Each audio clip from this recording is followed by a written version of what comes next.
Hello everyone, welcome to Mission Study. Guys, आज के इस वीडियो में हम संस्कृत काव्य शास्त्र के मुख्य 9 रसों का सामान्य परिचय पढ़ेंगे। हम श्रृंगार रस, हास्य रस, वीर रस, भयानक रस, करुण रस, विभत्स रस, अद्भुत रस, रौद्र रस और शांत रस, इन 9 रसों के अलावा भक्ति व वात्सल्य रस भी पढ़ेंगे। चलिए वीडियो शुरू करते हैं। यदि आप हमारे YouTube चैनल पर नए आए हैं तो इसे सब्सक्राइब करें, लाइक करें और शेयर करें। और आपको शिक्षा से संबंधित किसी भी प्रकार का वीडियो चाहिए तो आप हमारे कमेंट सेक्शन में ज़रूर लिखें। धन्यवाद। चलिए वीडियो शुरू करते हैं।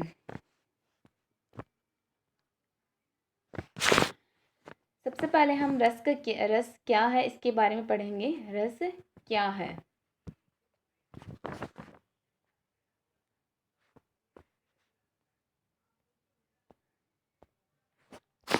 सर्वप्रथम रस का वर्णन हमें भरत मुनि विरचित नाट्य शास्त्र के 6-7वें अध्याय में मिलता है। सर्वप्रथम भरत मुनि द्वारा विरचित है नाट्य शास्त्र। उनका जो नाट्य शास्त्र है उनके 6वां और 7वां अध्याय में सर्वप्रथम हमें रस का वर्णन मिलता है।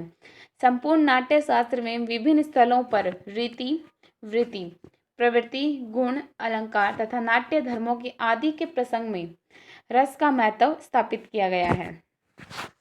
राजशेखर ने नंदीकेश्वर को तथा केशव मिश्र ने सौदोदनी को रस का प्रणेता माना है। अब जैसे कि राजशेखर ने तो नंदीकेश्वर को तथा केशव मिश्र ने सौदोदनी को रस का प्रणेता माना है। कई विद्वान है जो वो एक दूसरे को ही इसका प्रणेता मानते हैं। अब जैसे कि राजशेखर ने तो नंदीकेश्वर को माना और केशव मिश्र जो कि सांख्य कारिका है, केशव मिश्र द्वारा सांख्य कारिका रचित है।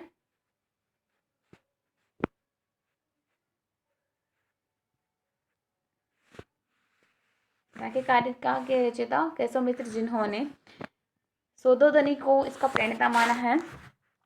भरत ने ब्रह्मा को विशेष महत्व दिया है और शारदत्तन्य ने विष्णु को। नंदीकेश्वर ने ब्रह्मा को नाट्यवेद की शिक्षा दी। रचना के अभाव में भरत को ही प्रथम प्रणेता स्वीकार किया गया। अब रचना के अभाव में भरत को ही प्रथम प्रणेता स्वीकार किया गया। इस रस को अलंकारवादी, रीतिवादी, रसवाद तथा ध्वनिवादी सभी आचार्यों ने महत्व दिया।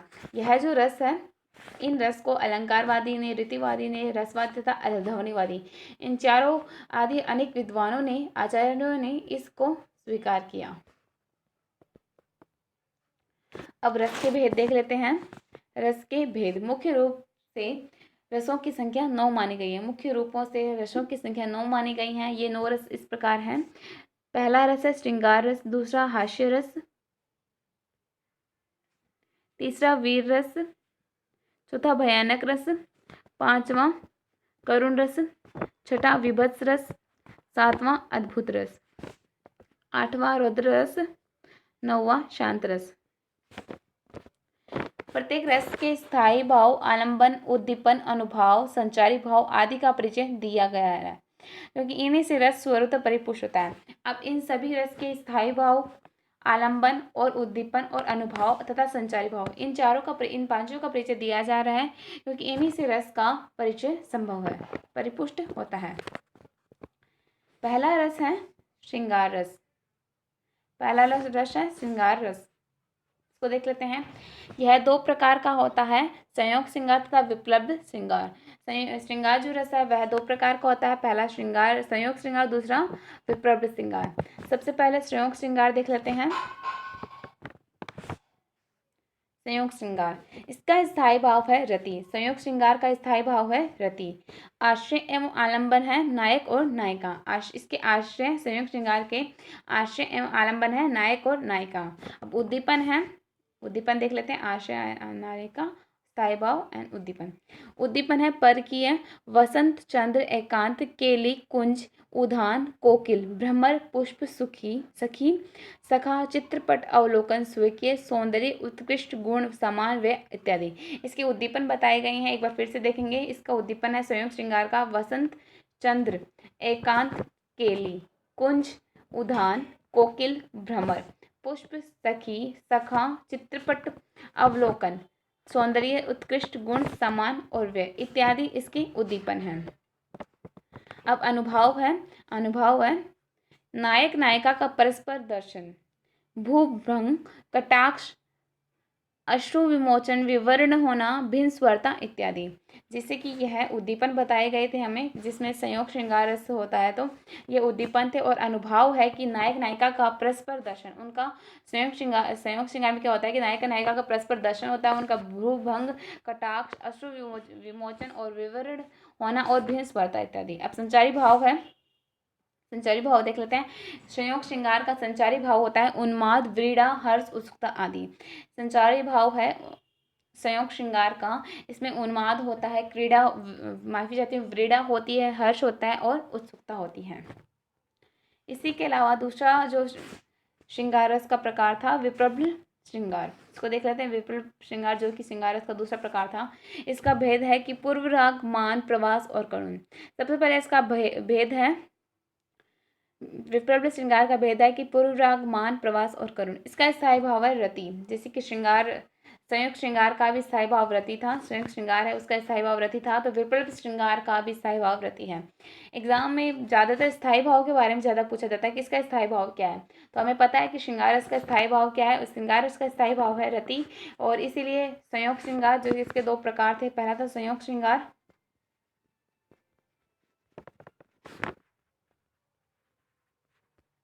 इसके स्थायी भाव था रति, वहीं विप्रलंब श्रृंगार का भी स्थायी भाव था रति। अब इसका भी उद्दीपन देख लेते हैं वहीं, जैसे कि इसमें कुछ अलग हैं, उसमें कुछ अलग थे, तो बस अंतर यह है कि कुछ में कुछ सम्मिलित नहीं है और कुछ में कुछ सम्मिलित हैं। जैसे कि विप्लव श्रृंगार के उद्दीपन है परकीय, वसंत, उद्यान, कोकिल, सखी, सुनी, शैया, स्वकीय, सौंदर्य, उत्कृष्ट, गुण, सामान्वय। यह जो चारों हैं, सौंदर्य, उत्कृष्ट, गुण, सामान्वय, यह संयोग श्रृंगार में भी उद्दीपन थे और इसमें भी उद्दीपन है। उद्दीपन जो है परकीय होता है और स्वकीय। इसमें उद्दीपन जैसे कि दो बताया गया है, पहला परकीय, परकीय के रूप में हमें देखने को मिलता है उद्दीपन है, ये उद्दीपन है, इसमें परकीय है पहला और दूसरा है स्वकीय। परकीय के अंतर्गत वसंत आता है, उद्यान आता है, कोकिल आता है, सखी आती है, सुनी आती है, सैया आती है, सुनी सैया आती है। वहीं स्वकीय के अंतर्गत सौंदर्य आता है, स्वकीय में आप देख सकते हो सौंदर्य आता है, उत्कृष्ट गुण आता है और समान आदि आता है। अब अनुभाव देख लेते हैं। अनुभाव जैसे कि अश्रु विमोचन और विवर्ण्य। संचारी भाव है उग्रता, मरण इत्यादि। विप्रलंब श्रृंगार के संचारी भाव है उग्रता, मरण। अब 10 काम दशाएं हैं, अभिलाषा, चिंता, स्मृति, गुण, कथन, उद्वेग, प्रलाप, उन्साद, व्याधि, जड़ता और धृति। इसके 10 काम बताए गए हैं। विप्रलंब श्रृंगार है, विप्रलंब श्रृंगार के 10 काम दशाएं बताएंगे। पहला अभिलाषा, दूसरा चिंता, तीसरा स्मृति, चौथा गुण कथन, चौथा पांचवा उद्वेग, छठा प्रलाप, सातवां उन्साद, आठवां व्याधि, नौवां जड़ता और 10वां धृति। यह 10 प्रलाप विप्रलंब जो श्रृंगार है उनकी 10 काम दशाएं बताई गई हैं। अब दूसरा जो रस है वह है हास्य रस। दूसरा रस है हास्य रस।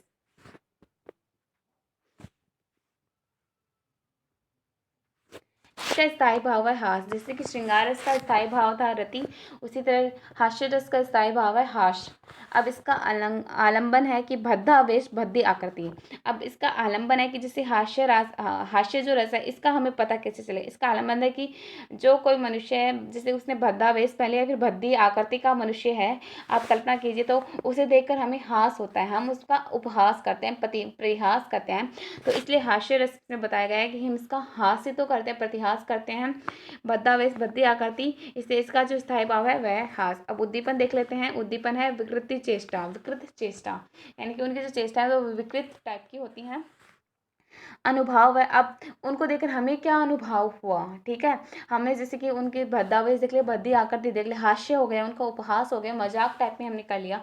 अब इसका अनुभव बताया गया, जैसे कि हंसना, मुंह खोलना, मुंह खोलेंगे तो हंसी तो आएगी ना, मुंह खोलना, इसी तरह का अनुभव बताया गया है। इसका संचारी भाव है निद्रा, अवहिता, हर्ष। निद्रा, अवहिता और हर्ष इसका संचारी भाव होता है।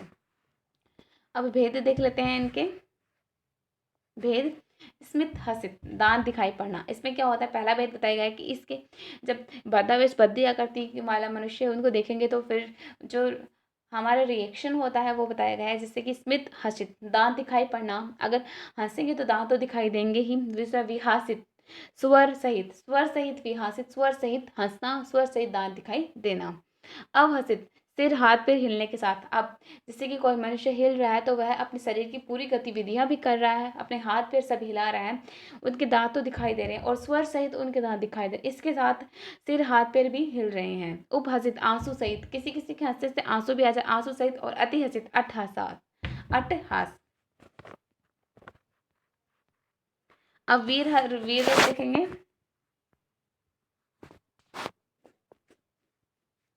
तीसरा रस है वीर रस। वीर रस का स्थायी भाव है उत्साह, उत्साह। वीर रस का स्थायी भाव होगा उत्साह। आलंबन है जैसे कि शत्रु, प्रतिद्वंदी, दीन, याचक, तीर्थ, पर्व आदि। अब वीर रस में क्या होता है, जैसे कि उत्साह बढ़ता है, जैसे कि शत्रु है, प्रतिद्वंदी है, शत्रु है, प्रतिद्वंदी है, दीन है, दीन याचक के सामने उत्साह दिखाना, तीर्थ पर्व आदि पर उत्साह दिखाना, इसी तरह से इसका आलंबन बताया गया है। अब उद्दीपन देख लेते हैं। उद्दीपन है जैसे कि विपक्षी का उत्साह प्रदर्शन। उद्दीपन है कि विपक्षी का उत्साह प्रदर्शन। ओजपूर्ण वचन, दुखावस्था, याचक की दीनावस्था आदि इत्यादि उद्दीपन बताए गए हैं। कि उद्दीपन है जैसे कि पहला है कि विपक्षी का उत्साह बढ़ाना, जो विपक्ष का है, पक्ष का नहीं विपक्ष का है, उसका उत्साह प्रदर्शन। दूसरा ओजपूर्ण वचन, ओजपूर्ण जो अपनी वाणी उसके ओजपूर्ण वचन। और दुखावस्था, दुख की जो अवस्था होती है। और याचक की दीन अवस्था, और याचक का सामने वाले की दीन अवस्था को देखना। अब अनुभाव है, वीर रस का अनुभाव होगा रोमांच, गर्वयुक्त वाणी। रोमांच जैसे कि हम बहुत ज़्यादा प्रफुल्लित हैं, हम उत्साह से भरे हुए हैं, तो इसका अनुभव होगा। और रोमांच, गर्वयुक्त वाणी, आदर सत्कार और दयापूर्ण शब्द। संचारी भाव है इसका, वीर रस का संचारी भाव है उत्कंठा, हर्ष, गर्व, धृति, स्मृति, असूया, आवेग, दया आदि। भेद है वीर रस के, भेद है युद्धवीर, दानवीर, धर्मवीर, दयावीर एवं पांडित्यवीर। चौथा है भयानक रस। इसका स्थायी भाव है भय। भयानक का स्थायी भाव होगा भय, भय लगना। आलंबन है अंधेरा, सिंह है, सर्प, व्याघ्र, हिंसक प्राणी, शमशान, भूत प्रेत की आशंका, बलवान शत्रु, निर्जन स्थान इत्यादि। अब आलंबन इसके बताए गए हैं भयानक रस के, जैसे कि अंधेरा है तो अंधेरा से भय लगता है, सिंह है शेर को देखकर भी भय लगता है, सर्प को देखकर भी भय लगता है, व्याघ्र को देखकर भी, शिकारी होता है उसको भी देखकर भय लगता है, हिंसक प्राणी है, हिंसक जो कि हिंसा ही करता है उसको देखकर भी थोड़ा भय रहता है मन में। शमशान है, शमशान के प्रति किसी के मन में कुछ अलग भावनाएं होती है तो किसी के मन में कुछ और अलग भावनाएं होती है, तो शमशान को भी देखकर थोड़ा भय रहता है। भूत प्रेत की आशंका से भी भय उत्पन्न होता है। और इसी के साथ बलवान शत्रु, जो कि अपने से बहुत ज़्यादा श्रेष्ठ और बलवान हो, बलवान शत्रु से भी थोड़ा भय लगता है। और निर्जन स्थान, जहाँ पर कुछ ना हो, कोई भी जन ना हो, वहाँ पर भी, जैसे कि सुनसान हो तो निर्जन स्थान है, वहाँ पर भी थोड़ा भय लगता है। अब उद्दीपन है, जैसे कि इसके उद्दीपन बताए गए हैं कि अब इस अवस्था में जैसे कि अंधेरा तो हम अपने आप असहाय अवस्था में महसूस करते हैं। अब असहाय अवस्था होगी, इसके अलावा हिंसक जीव की चेष्टा। अब इसमें जो उद्दीपन है, उद्दीपन में बताया गया है जैसे कि असहाय अवस्था है और हिंसक जीव की चेष्टा और निर्जनता, विस्मय, उत्पादक ध्वनि। इसी तरह के उद्दीपन होंगे जैसे कि रिएक्शंस होते हैं, जैसे कि पहला की असहाय अवस्था होगी उस समय की, जिससे क्या लगता है कि कोई सहारा नहीं है, और हिंसक जीव की चेष्टा और निर्जनता, विस्मय, उत्पादक ध्वनि आदि। अब अनुभव देख लेते हैं। अब इस वजह से, अब जैसे कि भय उत्पन्न है तो इस वजह से क्या क्या अनुभव होंगे। अनुभव है जैसे कि कांपना, स्वर भंग होना, उसकी वाणी से स्वर भंग मतलब है आप जो बोल रहे हो वो नहीं बोल के दूसरा शब्द बोलना, इसलिए स्वर भंग। भागना, भय से व्यक्ति भागता ही है। और ही करना। और विवर्ण्य, रोमांच और स्वेद, करुणापूर्ण वाक्य, करुण से जो पूर्ण वाक्य होते हैं वह वाक्य कहना। संचारी भाव होगा, संचारी भाव है जैसे कि आवेग, संचारी भाव है आवेग, चिंता, त्रास, अपस्मार, जुगुप्सा, गलानी, शंका, दीनता इत्यादि इसके संचारी भाव है। पांचवा है करुण रस। करुण का तात्पर्य शोक, करुण रस का तात्पर्य है शोक करना। आलंबन है इष्टनाश एवं अनिष्ट प्राप्ति। शोक से तात्पर्य है कि जैसे कि आलंबन बताया गया पहला तो इष्टनाश एवं अनिष्ट प्राप्ति, मृत व्यक्ति अथवा नष्ट वस्तु प्रभाव। अब मृत व्यक्ति पर शोक करते हैं और नष्ट वस्तु, कोई वस्तु नष्ट हो जाए तो उस पर भी शोक किया जाता है।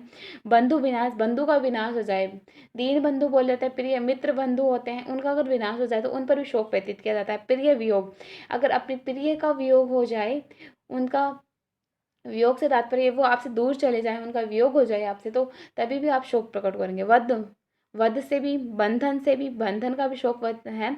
अपघात, पलायन, आपत्ति इत्यादि पर जो है करुण रस बताया गया है। अब इष्ट नाश, आपकी जो इष्ट वस्तु है उसका नाश हो रहा है, आपको शोक होगा। अनिष्ट प्राप्ति, आपको जो प्राप्त नहीं होना चाहिए आपको वो प्राप्त हो रहा है, उस पर भी आपको शोक होगा। अब मृत व्यक्ति है, मृत व्यक्ति पर शोक तो प्रकट होता ही है।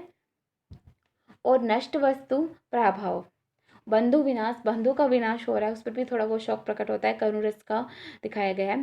प्रिय वियोग, अगर में अपने प्रिय का वियोग होना, वध, वध से भी शोक बताया गया है। बंधन, बंधन से भी। अपघात, पलायन, आपत्ति इत्यादि पर। अब उद्दीपन देख लेते हैं। उद्दीकरण है करुण रस का दाह कर्म अथवा मृत व्यक्ति से संबंधित घटनाएं। प्रिय वस्तु स्मरण, तत् संबंधी वस्त्र, आभूषण, चित्त और घटनाएं। अब इसका उद्दीपन बताया गया है। इसका करुण रस का उद्दीपन है कि दाह कर्म, दाह जो होता है, दाह कर्म बताया गया है, दाह संस्कार का, अथवा मृत व्यक्ति से संबंधित घटना, अथवा मृत व्यक्ति है जिसका हमें शोक करें उससे संबंधित जो घटनाएं होती हैं। प्रिय वस्तु स्मरण, और उस जो हमें सबसे प्रिय वस्तु, तो उसका हमने जिस शोक किया था, हमें शोक हो रहा है प्रिय वस्तु का, तो उस वस्तु से संबंधित स्मरण होना, तत्संबंधी वस्त्र, उससे संबंधित वस्त्र, आभूषण, चित्त और घटनाएं। अनुभव देख लेते हैं। अनुभव है जैसे कि भाग्य निंदा, देव निंदा, पछाड़ खाना। अब हमें ऐसे से अनुभव होंगे जैसे भाग्य निंदा, भाग्य की निंदा, देव निंदा, देवों की निंदा, पछाड़ खाना, गिर जाना, उच्छ्वास, अश्रुपात, अश्रुपात, अश्रु गिरना, रोना, मुख शोषण, मुख का शोषण होना, विवर्ण्य, विलाप, तृष्टगाता, छाती पीटना, गहरे सांस, स्मृति विलोम, मूर्छा आदि। इसी तरह के अनुभव इसमें देखे गई हैं। इसके बाद जो है, मान लीजिए कि कोई करुण रस से पीड़ित है, तो उसके बाद उसके जो अनुभव, उसकी जो क्रियाएं हैं, हमें इस प्रकार की देखने को मिलती हैं। अब इसका संचारी भाव देख लेते हैं करुण रस का। करुण रस का संचारी भाव है निर्वेद, मोह, शम, अपस्मा, व्याधि, चिंता, ग्लानि, आवेग, भय, स्मृति, विषाद, उन्माद, दैन्य, जड़ता, अशुभ, स्वरभेद इत्यादि इसके संचारी भाव दिए गए हैं। अब छठा देख लेते हैं विभत्स रस। विभत्स रस देख लेते हैं। छठा रस है विभत्स रस। इस प्रकार है। विभत्स रस का स्थायी भाव है घृणा। घृणा से तात्पर्य जुगुप्सा से। इसका आलंबन है विभत्स रस का कि घृणा को उत्पन्न करने वाली वस्तुएं और विचार। घृणा स्थायी, जुगुप्सा है जो जुगुप्सा बताया गया है कि घृणा को उत्पन्न करने वाली वस्तुएं और विचार, मलमूत्र, सड़ा मांस, रेंट, फेफड़े, हड्डी, चर्बी, रुधिर आदि, इन सभी से हमें घृणा होती है। ठीक है। अब जैसे कि कोई व्यक्ति है, किसी व्यक्ति को से घृणा होती है, वह उस व्यक्ति को ध्यान में रखते हुए ऐसी वस्तु, ऐसी क्रियाएं करेगा जिससे उस सामने वाले व्यक्ति को घृणा उत्पन्न हुए। अब मलमूत्र से भी घृणा बताई गई है, सड़ा मांस, रेंट और फेफड़े जो होते हैं उनसे भी घृणा, हड्डी, चर्बी आदि, रुधिर जो होते हैं उन सभी से घृणाएं बताई गई, जुगुप्सा।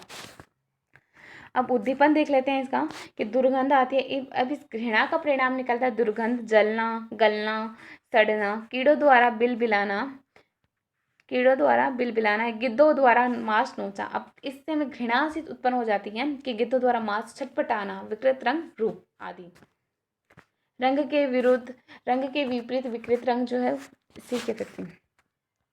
अनुभव है मुख मोड़ना। अब जैसे कि व्यक्ति कैसी क्रियाएं करेगा, अब उसने घृणा संबंधित ऐसी चीजें देखी हैं जैसे दुर्गंध आ रही है, फेफड़े जल रहे हैं, इससे जो जलना, गलना, सड़ना जैसी जो क्रियाएं हैं, ये फेफड़े, रेट, सड़ा मांस, हड्डी, चर्बी आदि, इन सभी क्रियाओं पर मनुष्य की क्रिया क्या होगी, अनुभव होगा। अनुभव का देख लेते हैं।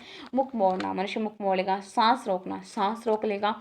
आंख नाक बंद करना, आंख नाक बंद कर लेगा। थूथू करना इत्यादि इनकी क्रियाएं होंगी। आप संचारी भाव देख लेते हैं। मरण, आवेग, अपस्मार, मरण, आवेग, अपस्मार, मोह, व्याधि, निर्वेद, गलानी, चिंता, वैवर्ण्य, उन्माद, दीन आदि, यह सभी संचारी भाव होंगे। सातवां है अद्भुत रस। सातवां कौन सा रस है? सातवां है अद्भुत रस। अद्भुत रस का स्थायी भाव है विस्मय। अद्भुत रस का स्थायी भाव है विस्मय। आलंबन है विस्मयपूर्ण वस्तु या अलौकिक घटना। विस्मय से तात्पर्य है कि विस्मयपूर्ण वस्तु या फिर अलौकिक घटना। उद्दीपन है कि उस वस्तु की विचित्रता और विशेषता। उद्दीपन बताया गया है कि उस वस्तु की विचित्रता और विशेषता। अनुभव है अब विस्मय आदि है तो विस्मय से सूचक है, तो इस पर क्रियाएं कैसी होंगी? आंख फाड़ कर देखना, आंख फाड़ कर देखना, जैसे विस्मय हो रहा है हमें, जो होता है सडन बोलते हैं, सडनली, अचानक, तो अचानक जो विस्मय होता है इस पर हम आंख फाड़ कर देखते हैं। रोमांच, स्तंभ, स्वेद, मुंह फटा रहना, मुंह खुला रहना, दांतों तले उंगली दबाना, दांतों तले उंगली दबाना कि सोचना कि विस्मयपूर्ण जो घटनाएं होती हैं उन पर ऐसा ही रिएक्शन होता है, ऐसी ही क्रियाएं होती हैं। जिससे कि अद्भुत रस है, अद्भुत रस का स्थायी भाव बताया गया है। विस्मय और विस्मयपूर्ण वस्तु या फिर अलौकिक घटनाओं, उससे क्या है कि वस्तु की जो विचित्रता और विशेषताएं बताई गई हैं। अब इन पर जो रिएक्शन होगा, इन पर जो मनुष्य की क्रियाएं होगी या फिर किसी भी प्राणी या फिर किसी भी, देख सकते हो जिनकी जो क्रियाएं हो सकती है, उनकी क्रियाएं की यदि मैं बात करूँ तो आंखें फाड़ कर देखना, मुंह खुला का खुला रहना, मुंह फटा रहना, रोमांच होगा, स्तंभ होगा, स्वेद होगा, और दांतों तले उंगली दबाना। संचारी भाव है अद्भुत का हर्ष। अब हमें हर्ष भी होगा, यानी खुशी भी होगी, घबराहट भी होगी, वितर्क, उत्फुल्लता। उत्फुल्लता मतलब हर्ष और घबराहट का मेल है ये उत्फुल्लता। हड़बड़ाहटना, हड़बड़ाना, जड़ता, दैन्य, आवेग, शंका, शंका भी होगी, चिंता भी, चपलता और उत्सुकता आदि होंगे। 8वां रस है रौद्र रस। 8वां रस है रौद्र रस, इसको देख लेते हैं। स्थायी भाव है रौद्र रस का, स्थायी भाव है क्रोध, क्रोध करना। रौद्र मतलब जैसे कि बताया गया कि भगवान शिव हैं, विष्णु, शिव जो भगवान है उनका भी रौद्र आपने देखा होगा। रौद्र का अर्थ होगा क्रोध, क्रोध रहित, क्रोध से, तो क्रोध से सहित, क्रोध सहित, तो क्रोध, रौद्र है रस का, रौद्र रस का स्थायी भाव है क्रोध। आलंबन है विरोधी है शत्रु। अब क्रोध है तो क्रोध तो विरोधी पर आएगा, या फिर जिस बात का, मान लीजिए कोई व्यक्ति उसकी बात का विरोध किया जाता है तो वह विरोधी होगा, सामने वाले को किस नजर, वह विरोधी नजर से देखेगा, इसलिए विरोध होने पर भी क्रोध आएगा और शत्रु पर भी क्रोध आएगा। उद्दीपन है विरोधी या शत्रु के उद्दीपन है, जैसे कि अपकार, अपकार, उपकार करना, अपमान, अपमान करना, कठोर वचन विरोधियों के, इन समय पर उद्दीपन होता है। अनुभाव देख लेते हैं। अब अनुभाव देखेंगे, रोग, क्रोध आने पर मुखमंडल की लालिमा। अब जैसे कि क्रोध आने पर लगता है ना कि आपका चेहरा गुस्से से लाल हो जाता है, तो मुखमंडल की जो लालिमा, लालिमा का तात्पर्य होगा लाल रंग से, मुखमंडल की लालिमा। आंखें तैरना, आंखें गुस्से से देखना, दांत पीसना। अब गुस्से वाला व्यक्ति है, क्रोध में जब व्यक्ति होता है तो वह अपने दांत ऐसे पीस लेता है, होठ चबाना, होठ भी चबा लेता है, हथियार उठाना। अब क्रोधित व्यक्ति कुछ भी कर सकता है, उसे यह भी भान नहीं रहता कि वह इतना क्रोधित है, इसलिए वह हथियार उठा, ललकारना, एक दूसरे को ललकारना, झगड़े के लिए ललकारना, गर्जन तर्जन, चिल्लाना, तर्जना करना। हीनतावाचक शब्दों का उच्चारण, जो शब्द नीच होते हैं, हीन होते हैं, उनका उच्चारण करना, जो कि हमें कदापि यूज नहीं करना चाहिए। ऐसे शब्दों का उच्चारण करना, किसी व्यक्ति को ललकारना, ऐसी क्रियाएं करने लगता है। जब व्यक्ति क्रोधित होता है तो क्रोधित व्यक्ति क्या क्या कर सकता है, जैसे कि सबसे पहले क्रोध व्यक्ति की निशानी है कि वह उस मुखमंडल की जो लालिमा है, वो मुख उसका लाल हो जाता है, उसका चेहरा लाल हो जाता है। वह आंखें आंखें ऐसे देखता है, आंखें फाड़ फाड़ कर देखता है, और दांत पीसना, अपने दांतों को पीस देता है, अपने दांतों को, दोनों दांतों को ऐसे कर लेता है, और होठ चबाना, हथियार उठा लेता है, ललकारना, एक किसी को ललकारना, क्रोध भी जो ललकार होता है, और गर्जना, चिल्लाना, बरसना, हीनतावाचक शब्दों का प्रयोग करना, जो शब्द नहीं कहने चाहिए, निम्न जो शब्द होते हैं, नीचे जो शब्द होते हैं, उन शब्दों का भी प्रयोग करना। अब संचारी भाव देख लेते हैं इसके। अब संचारी भाव है, जैसे कि अब क्रोध रस है, रौद्र है, तो संचार उग्रता होगा। उग्रता का तात्पर्य है जैसे कि उग्र, किसी की व्यक्ति उग्र व्यवहार करना, उग्र। आमृष, चंचलता, चंचलता भी हो सकता है क्रोध। आवेग भी हो सकता है, स्मृति, श्रम, असूया, मद, उदेक आदि।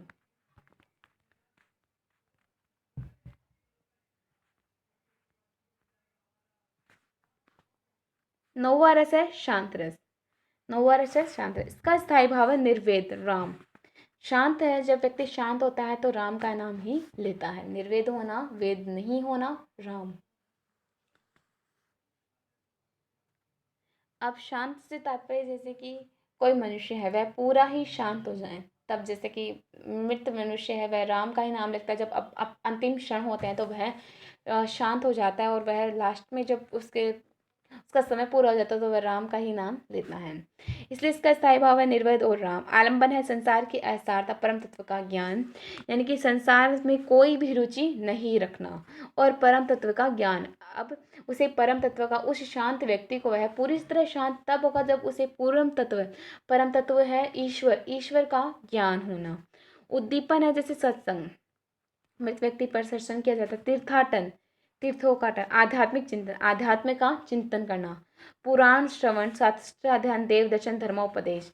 अब जैसे कि मृत व्यक्ति है, फिर कोई शांत व्यक्ति है जिसे अब वह संसार में कोई भी रुचि नहीं रखता, या फिर उसको परम तत्व का ज्ञान हो गया, या फिर परम तत्व में विलीन होने वाला है, तो उस पे समय पर जो सत्संग होते हैं, तीर्थाटन होते हैं, आध्यात्मिक चिंतन होते हैं, पुराण श्रवण, शास्त्र अध्ययन, देव दर्शन, धर्मोपदेश, इस तरह से अनुभव देखेंगे। अब अनुभव इस प्रकार के होंगे कि जैसे कि दुख भरा जो रोमांच होता है, और दुखित संसार के दर्शन, उस दुखित संसार कायरता, संसार त्याग, वैराग्य। अब संसार से दुखी होना, जैसे कि अब उसी संसार में कोई रुचि नहीं है, जैसे कि उस मनुष्य को लगता है कि यह संसार ऐसा ही है, कायर है, दुखित संसार है, और संसार त्याग और वैराग्य, इसी प्रकार की घटनाएं हैं। संचारी भाव है जैसे कि इसका हर्ष, स्मृति, धृति, यति, निर्वेद, संचारी भाव है। अब इन 9 प्रमुख रसों के अतिरिक्त विद्वान ने 2 रस मुख्यतः और माने हैं। अब जैसे कि ये 9 रस हमने बता दिए, अब इन 9 रसों के अतिरिक्त विद्वानों ने 2 रस और माने हैं, जैसे मैंने पहले बताया था, भक्ति रस और वात्सल्य रस को भी विद्वान मानते हैं। इसके अतिरिक्त विद्वानों ने रस विवेचन के अंतर्गत रस के कुछ निकृष्ट रूप भी माने हैं, जिसे रसा भाव, भावाभास, भाव शांति, भावोदय, भाव संधि और भाव शबलता। अब जैसे कि विद्वान जो हैं वे रस के कुछ निकृष्ट रूप भी मानते हैं, जैसे कि रसाभास हो रहा है, भावाभास हो रहा है, भाव शांति, भावोदय, भाव संधि और भाव शबलता। ऋषि वाल्मीकि ने अपने ग्रंथ रामायण के बालकांड के चतुर्थ सर्ग के 9वें श्लोक में 6 रसों का उल्लेख किया। ये रस हैं, अब ऋषि वाल्मीकि जिनका ग्रंथ है बालकांड रामायण जो है वह 7 सर्गों में विभक्त है। 7 सर्गों में, जैसे कि बालकांड है उसका प्रथम सर्ग है बालकांड के चतुर्थ सर्ग के 9वें श्लोक में, चतुर्थ सर्ग के 9वें श्लोक में 6 रसों का उल्लेख है। ये रस है, ऋषि वाल्मीकि ने 6 रस इस प्रकार बताए। पहला श्रृंगार, दूसरा करुण, तीसरा हास्य, चौथा रौद्र, पांचवा भयानक और छठा वीर। यह 6 रस उन्होंने बताए हैं। इस संबंध में वाल्मीकि का कथन है इस प्रकार, रसे श्रृंगार, करुण, हास्य, रौद्र, भयानके, वीरादिभिषच संयुक्तम काव्यम एतद् गीयता। यह बताया है महर्षि वाल्मीकि ने। अब भरत मुनि ने श्रृंगार, रौद्र, वीर और विभत्स ये 4 मूल रस माने हैं। अब भरत मुनि उन्होंने श्रृंगार, रौद्र, वीर और विभत्स ये 4 रस मूल माने हैं, और 4 अन्य गौण रस जो कि उनसे अद्भुत है। अब 4 अन्य जो कि गौण रस हैं जो कि उनसे अद्भुत है, वे क्रमशः हास्य, करुण, अद्भुत और भयानक हैं। इस प्रकार भरत मुनि ने नाट्य शास्त्र में 8 रसों को माना। उन्होंने 8 रसों को माना। ये 8 रस इस प्रकार हैं, श्रृंगार, हास्य, करुण, रौद्र, वीर, भयानके, विभित्साद, भूत संज्ञों को, चैत्यष्टो नाट्य रसा स्मृता।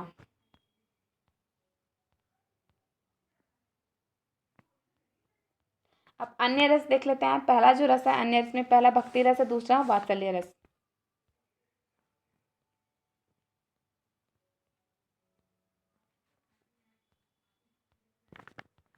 जल्दी देख लेते हैं इनको। भक्ति रस, आचार्य दंडी ने भक्ति रस का संकेत किया है। आचार्य दंडी हैं जिनकी जो आचार्य दंडी की रचना है 10 कुमार चरित्र, आचार्य दंडी की रचना है 10 कुमार चरित्र। इन्होंने भक्ति रस का संकेत किया जो प्राय प्रयोलंकार पर आधारित जान पड़ता है। काव्यदर्श में दंडी का वचन है, भक्ति मात्र सम्राध्य सुप्रीत शच ततो हरि।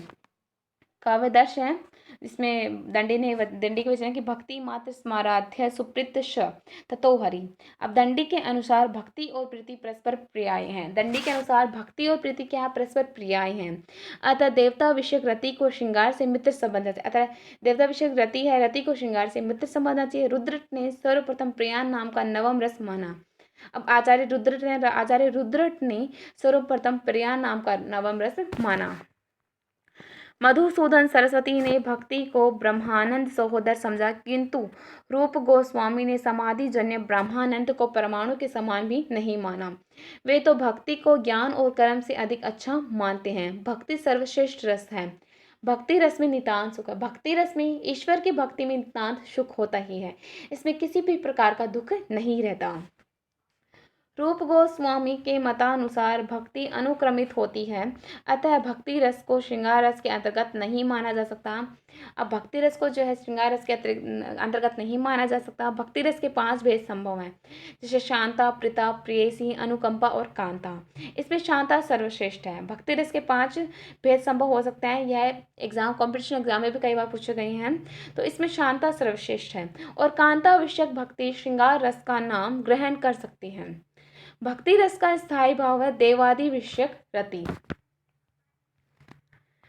भक्ति रस को विद्वानों ने सर्वसम्मति से मान्यता प्रदान नहीं की। अभिनव गुप्त ने धृति, मृति, स्मृति और उत्साह आदि में भक्ति का अंतर्भाव करके भक्ति रस को शांत रस के अंतर्गत मान लिया। धनंजय ने भी भक्ति मात्र को भाव माना और उसका समावेश हर्ष, उत्साह आदि में ही कर दिया।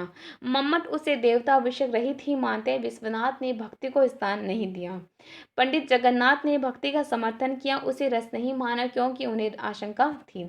इस प्रकार विद्वानों ने भक्ति रस पर अनेक आक्षेप किए हैं। कतिपय अन्य आक्षेप निम्न प्रकार है। अब कुछ आक्षेप है जो इस प्रकार है। अपेक्षा,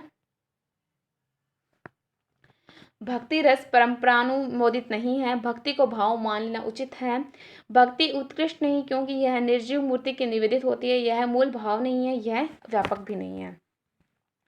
अब इनमें से सर्वप्रथम आपेक्ष नितांत निराधार है क्योंकि साहित्य और समाज निरंतर परिवर्तनशील है और परिवर्तन के साथ ही नवीन मतों की प्रतिष्ठा भी हो सकती है। अब दूसरा रस है वात्सल्य रस। इसको देख लेते हैं। पहला रस था भक्ति, दूसरा है वात्सल्य रस। वात्सल्य रस आचार्य विश्वनाथ ने वत्सल या वात्सल्य को दशम रस माना है। आचार्य विश्वनाथ जो कि साहित्य दर्पणकार के रचयिता हैं, आचार्य विश्वनाथ, उन्होंने वत्सल या वत्सल को दशम रस माना है। इससे पूर्व इसका उल्लेख रुद्रट कर रहे थे और उद्भट ने इसे अलंकार माना तथा इसको भाव श्रेणी में स्थान दिया। अब इनसे पूर्व जैसे कि इनका उल्लेख रुद्रट कर रहे थे वत्सल या वात्सल्य का, और उद्भट ने इन्हें अलंकार माना, न कि रस। भामह और दंडी ने इसे प्रेम का उत्कृष्ट अर्थात प्रियतर रूप माना। अब वात्सल्य रस को आचार्य भामह और आचार्य दंडी ने इसे प्रेम का उत्कृष्ट अर्थात प्रियतर रूप माना, जबकि दंडी ने इसे श्रृंगार के तुल्य बताया। अब दंडी ने वात्सल्य रस को भी श्रृंगार के तुल्य ही बताया है। यदि श्रृंगार का स्थायी भाव रहती है तो वत्सल का स्थायी भाव प्रीति है। अब जैसे कि यह विपरीत नहीं है, यह एक साथ ही जोड़े गए हैं। जैसे रति का श्रृंगार रस का स्थायी भाव रति और वत्सल का स्थायी भाव प्रीति है। अभिनव गुप्त ने वत्सलता को लेकर भाव माना है तथा और भाव में उसका अंतर्भाव कर लिया है। मम्मट ने भी अभिनव गुप्त का अनुसरण किया है, परंतु भोज ने वत्सल को रस माना और विश्वनाथ ने उसकी विशेष प्रतिष्ठापना की।